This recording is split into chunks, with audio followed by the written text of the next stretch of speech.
Le Soleil est complètement dingue en ce moment. Pendant des années, les scientifiques pensaient que notre étoile allait entrer dans une phase de repos, mais c'est tout le contraire qui se passe. La NASA est choquée, car le Soleil se comporte actuellement de manière totalement différente de ce qui avait été prévu.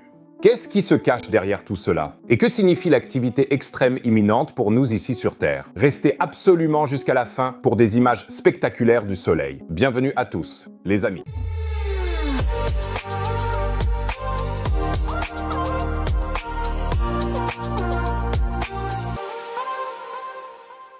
Qui parmi vous a eu la chance de voir des aurores boréales l'année dernière? Grâce à l'activité solaire accrue, elles étaient visibles beaucoup plus au sud que d'habitude. N'hésitez pas à me le dire dans les commentaires. Peut-être aurons-nous bientôt de la chance à nouveau avec les aurores boréales. Si vous ne voulez pas les manquer, abonnez-vous tout de suite à la chaîne, l'abonnement est gratuit. Vous ne manquerez plus jamais rien. Et vous m'aidez énormément, merci beaucoup les amis. Mais revenons au Soleil. Notre Soleil suit un cycle d'environ 11 ans. À ce rythme, son activité oscille entre des phases calmes, appelées minima solaires, et des phases actives, appelées maxima solaires. Pendant un maximum solaire, on voit nettement plus de taches solaires à la surface de notre étoile. Ces zones sombres sont des zones d'activité magnétique intense et provoquent souvent de violentes tempêtes solaires qui peuvent créer des aurores boréales spectaculaires sur Terre. Ici, vous me voyez frissonner dans le froid à Tromsø, en train d'admirer les aurores boréales. Je recommande vivement ce voyage. Sauf si l'on veut boire une bière, alors on devient pauvre en Norvège. Mais le Soleil a aussi des cycles plus longs qui s'étendent sur des décennies. Entre 1645 et 1715, par exemple, le Soleil a connu ce que l'on appelle le minimum de Maunder. Une phase d'activité exceptionnellement faible. Un phénomène similaire s'est produit entre 1790 et 1830 pendant le minimum de Dalton. Au début du 21e siècle, les astrophysiciens ont également observé une baisse constante de l'activité solaire. Tout indiquait que le Soleil allait à nouveau entrer dans un minimum solaire profond.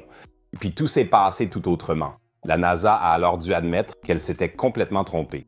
Une étude révolutionnaire de la NASA, récemment publiée dans l'Astrophysical Journal Letters, montre que l'activité solaire s'est inversée de manière totalement inattendue vers 2008. Au lieu de se calmer, le Soleil se réveille et devient de plus en plus actif. Jamie Jasinski, du Jet Propulsion Laboratory de la NASA, résume la situation. Tout semblait indiquer que le Soleil allait entrer dans une longue période de faible activité. Ce fut donc une surprise de voir cette tendance s'inverser.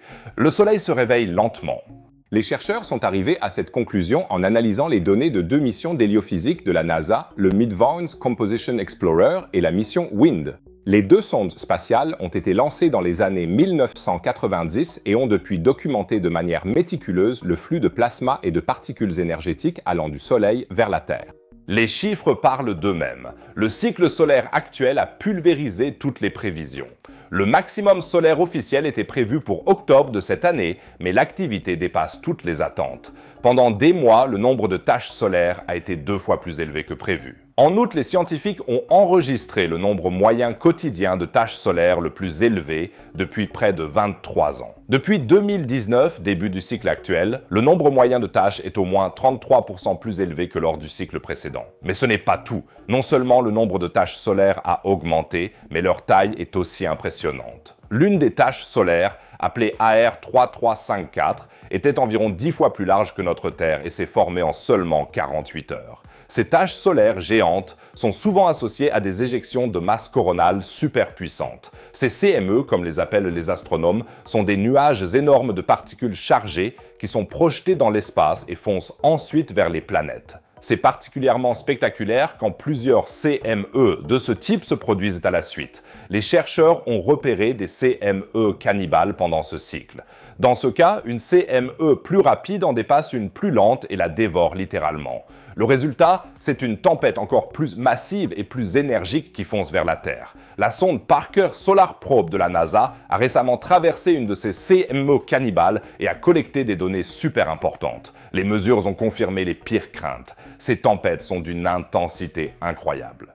Si une telle super tempête frappait la Terre, cela pourrait avoir des conséquences similaires au célèbre événement de Carrington de 1859. À l'époque, la tempête géomagnétique était si puissante que des aurores boréales étaient visibles à La Havane et à Rome. Des lignes télégraphiques ont pris feu parce que l'énergie du vent solaire était si élevée. Aujourd'hui, dans notre civilisation dépendante de la technologie, un tel événement serait encore plus dévastateur. En plus des CME, le cycle actuel a aussi produit un nombre record d'éruptions solaires. Les plus dangereuses d'entre elles sont appelées éruptions de classe X.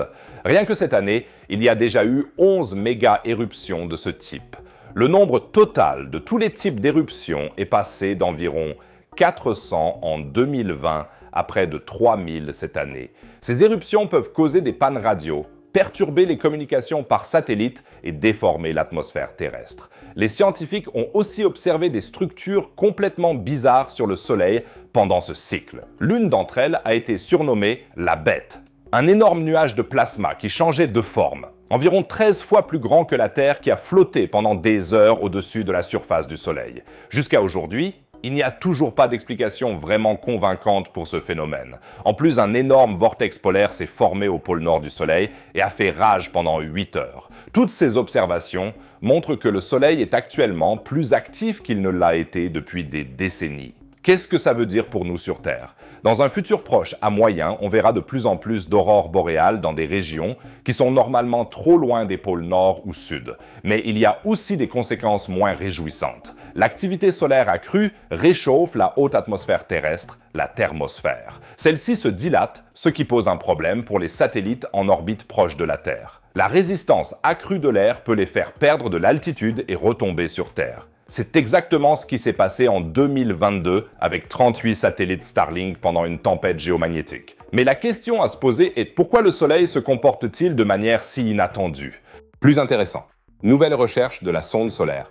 Parker ont confirmé une théorie vieille de décennies. Les éruptions solaires et les éjections de masse coronale sont causées par la reconnexion magnétique. Les lignes du champ magnétique se rompent et se reconnectent dans de nouvelles configurations, ce qui libère énormément d'énergie. En plus, les scientifiques ont découvert que le champ magnétique du Soleil ne se forme pas profondément à l'intérieur comme on le pensait depuis longtemps, mais étonnamment près de la surface à seulement 30 000 km sous la surface. Une autre découverte fascinante concerne la rotation différente du Soleil.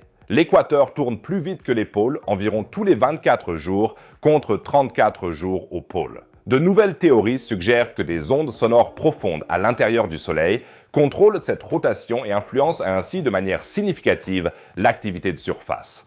Mais l'explication la plus fascinante de l'activité solaire actuelle est fournie par une étude sur les cycles solaires à long terme. En plus du cycle bien connu de 11 ans, il existe également le cycle de Hale de 22 ans et le soi-disant cycle centennal de Gleisberg, qui dure environ 80 à 100 ans.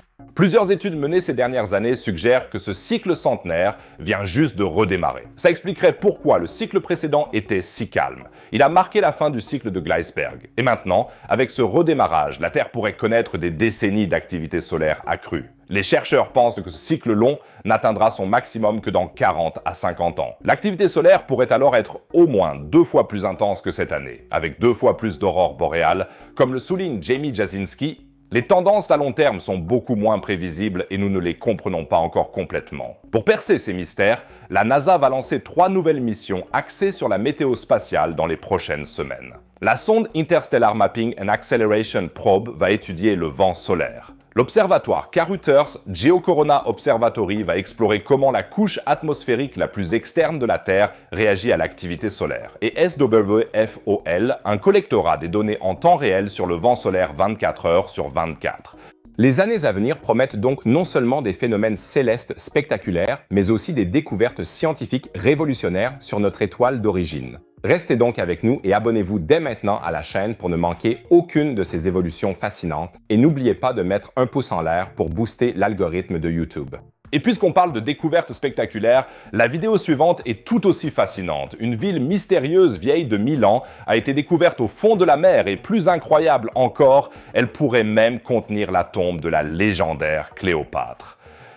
Cliquez maintenant en haut à droite sur la vidéo affichée pour en savoir plus sur ces découvertes archéologiques sensationnelles. En bas à droite, vous trouverez comme toujours une autre vidéo passionnante. Sinon, je vous dis à la prochaine vidéo. À plus les amis.